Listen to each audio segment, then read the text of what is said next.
अस्सलाम वालेकुम students. Next lecture हम स्टार्ट करेंगे। आपको पता है हम बफ़र के बारे में जो है वो पढ़ रहे थे, ठीक है। बफ़र कैपेसिटी जो है वो नेक्स्ट टॉपिक है हमारा। बेटा बफ़र कैपेसिटी का वर्ड जो है, आपको कैपेसिटी आपने सुना होगा। कैपेसिटी किसी भी चीज़ की जो है आप एबिलिटी कह सकते हैं, ठीक है। तो अगर हम बफ़र कैपेसिटी की बात करें तो फिर ये बफ़र की वो लिमिट है जितना लिमिट तक कोई भी बफ़र एसिड या बेस की एडिशन को बर्दाश्त कर सकता है एट कांस्टेंट पीएच, ठीक है। बफ़र का काम क्या था? पीएच मेंटेन करना। तो अगर अगर आप जो है वो एक मोल जो है वो आप डाल रहे हैं, 100 ml ऑफ 1 मोल HCl डाल रहे हैं और तब तक जो है आपके पास जो है वो पीएच चेंज नहीं हो रही, और फिर जिस पॉइंट पर पीएच चेंज होने लग जाएगी वहाँ तक क्योंकि आपके बफ़र ने रेजिस्ट किया है चेंज, तो उसे हम बफ़र कैपेसिटी कहते हैं, ठीक है। Two important characteristic of a buffer, एक तो पीएच है और दूसरी उसकी पीएच कैपेसिटी। किस पीएच का बफ़र है, यानी कि आपकी पीएच को कौन सी पीएच पे मेंटेन रखता है, 4 पीएच का है, 5 का है, 10 का है, 12 का है, कौन सी वो पीएच है जहाँ पे वो मेंटेन जो है वो रखता है।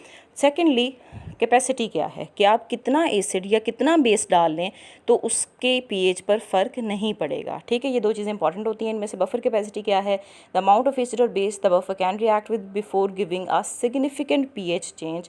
तो पीएच के चेंज लाए बगैर जितने एसिड या बेस जो आपने डाला था उसके साथ बफ़र जो है वो रिएक्ट करके, बल्कि रिएक्ट कहने से ज़्यादा बेहतर आप समझेंगे कि उससे फ़ाइट करता है, ठीक है। जो भी एसिड या बेस हमने ऐड किया ऊपर से, उससे हमारा बफ़र जो है वो फ़ाइट करता है, रेजिस्ट करता है ताकि पीएच चेंज ना हो सके। तो जितना भी ये क्वांटिटी होगी उसे हम बफ़र कैपेसिटी कहेंगे, ठीक है। जैसे कि आप देख लें कि इन्होंने कहा हुआ है कि जी it is observed hydrogen ion concentration for 1 decimetre cube solution that contains 1 molar acetic acid and sodium acetate solution will be the same for 1 decimetre cube solution that contains 0.1 molar CH3COOH and 0.1 molar CH3COONA। लेकिन ये concentration फ़र्क है, लेकिन जो इनकी आपके पास buffer capacity इनकी difference होगी, लेकिन जो हाइड्रोजन आयन की कंसंट्रेशन है वो तकरीबन सेम होगी, क्योंकि 1 डेसीमीटर क्यूब ले रहे हैं दोनों का, 1 डेसीमीटर क्यूब इस सोल्यूशन का और 1 डेसीमीटर क्यूब 0.1 वाले सोल्यूशन का। तो इनके अंदर हाइड्रोजन आयन की कंसंट्रेशन सेम हो सकती है, लेकिन आप आगे इसको पढ़ें। ये है कि however the first solution that has a greater buffer capacity because it contains more acetic acid and sodium acetate. लेकिन जिसकी कंसंट्रेशन ज़्यादा है उस बफ़र की कंसंट्रेशन ज़्यादा है, यानी 1 मोलर जो है वो कंसंट्रेशन ज़्यादा होती है 0.1 मोलर से, उसकी बफ़र कैपेसिटी भी ज़्यादा होगी, ठीक है। तो यहाँ से हम कंक्लूजन निकाल सकते हैं कि the buffer capacity of a solution is defined as the number of moles of an acid और a base added to 1 decimetre cube of the solution to change the pH by unity, ठीक है। PH में 1 unit change लाने वाले जितनी भी amount जो है हमने एडेड एसिड की या बेस की डाली, अगर पीएच बाय 1 यूनिट चेंज हो जाती है तो that will be the buffer capacity. Let's suppose आपका जो पीएच था वो 4 पीएच बफ़र जो था वो 4 पीएच का था। अगर आपने जितना एसिड डाला, इतना एसिड डाला कि आपका जो पीएच है वो 4 से 3 हो गई है, ठीक है। तो अब जब वो 3 हुई है तो जितना आपने एसिड उस टाइम पे डाल चुके हैं that will be the buffer capacity. Similarly base के लिए भी आप ये कह सकते हैं।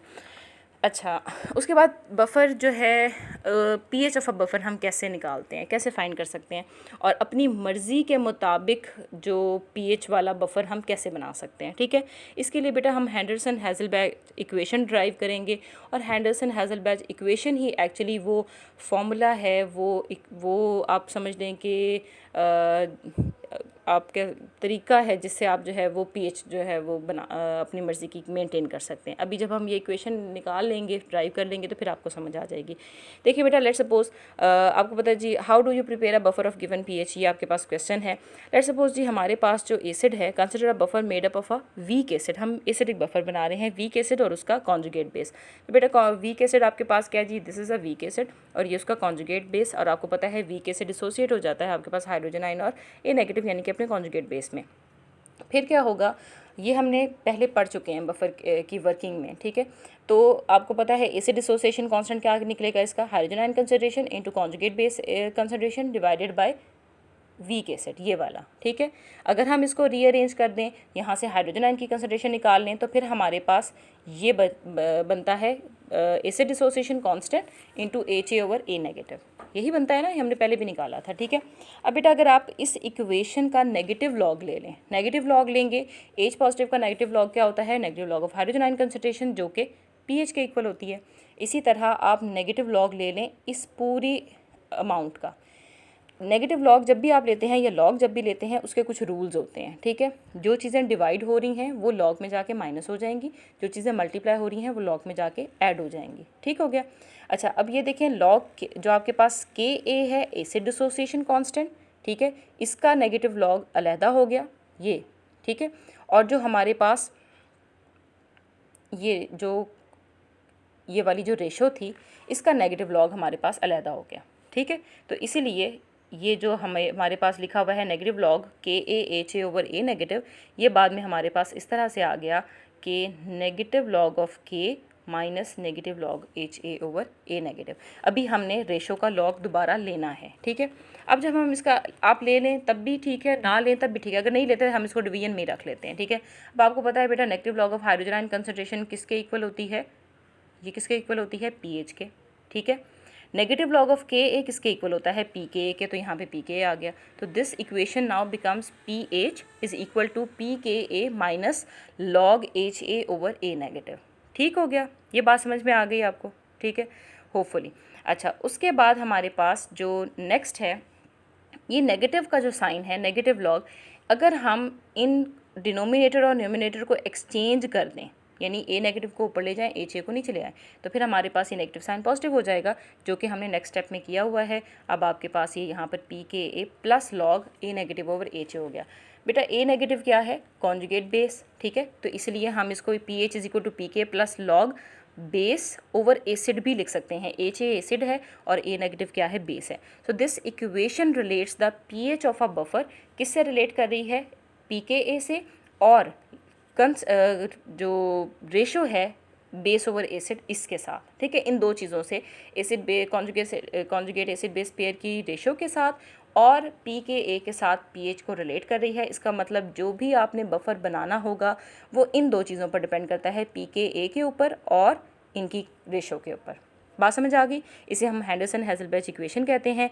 अब यहाँ पर बेटा अगर आप देखें, अगर तो कॉन्जुगेट एसिड और जो एसिड है और उसका कॉन्जुगेट बेस अगर तो बराबर हैं, अगर उनकी कंसंट्रेशन इक्वल है, तो यहाँ पे भी 1 आज आपके पास जो है ये दोनों कैंसिल आउट होके क्या हो जाएंगी, 1 हो जाएंगे, ठीक है। अगर आपके पास बेस और एसिड की कंसंट्रेशन बराबर है तो ये दोनों कैंसिल आउट हो जाएंगे और 1 रह जाएगा। लॉग 1 क्या होता है, 0, ठीक है। लॉग 1 आप चाहे कैलकुलेटर से निकाल के देख लें, 0 होता है।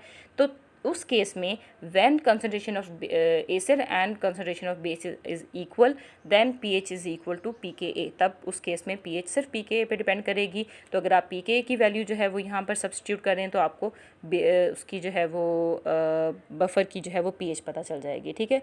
तो अगर आपको किसी भी बफ़र की pKa और उसकी एसिड बेस रेशो पता है तो आप उसके pH निकाल सकते हैं, या फिर going the other way around आप जो है अपनी मर्ज़ी का pH अपनी मर्ज़ी की pH का बफ़र प्रिपेयर कर सकते हैं, ठीक है। हम कह रहे हैं let us we want to prepare a buffer of given pH 4.9। Well let's suppose जी हम 4.9 pH का बफ़र बनाना चाह रहे हैं। उसके लिए हमें pKa जो चाहिए डिज़ाइड, वो ऐसा एसिड चाहिए जिसकी pKa जो है वो हमारे पास क्या हो, ये वाली हो। यहाँ पे देखें, we need to find a conjugate acid base pair in which the pK of the acid is close to the desired pH। हमें ऐसा एसिड बेस पेयर ढूंढना पड़ेगा जहाँ पर pKa pH के बराबर हो, ठीक है। हमने कहा था ना भी pH is equal to pK when acid and base are equal. तो वो हमारे पास कौन सा होता है, वो हम देख लेंगे जिस एसिड की भी pKa हमारे रिक्वायर्ड pH से जो है वो मैच कर जाएगी 4.9 से, हम वो उस एसिड की जो है वो बफ़र बनाएंगे। जैसे कि हमने एक लिया कि यहाँ पर 4.77 उसका pKa निकलता है, तो ये करीब है 4.9 से, हम उसका जो है वो बफ़र बना लेंगे, ठीक है। तो इस तरह से हम बफ़र बनाते हैं, अपनी मर्ज़ी के pH का भी बफ़र बनाते हैं। ये एग्जाम्पल सॉल्व कर लीजिएगा। आपसे पूछा गया है कि pH क्या है बफ़र की, और उन्होंने आपको एसिड और उसका कॉन्जुगेट बेस की कंसंट्रेशन जो है वो दे दी हैं, साथ के दे दिया है, ठीक है। तो ये आप इसको पुट कीजिएगा, सॉल्व कीजिएगा। अगर कोई प्रॉब्लम हो तो मुझसे पूछ लीजिएगा, क्योंकि छोटा सा टॉपिक था आज, इसको अच्छे से प्रिपेयर कर लीजिएगा। अल्लाह हाफ़िज़।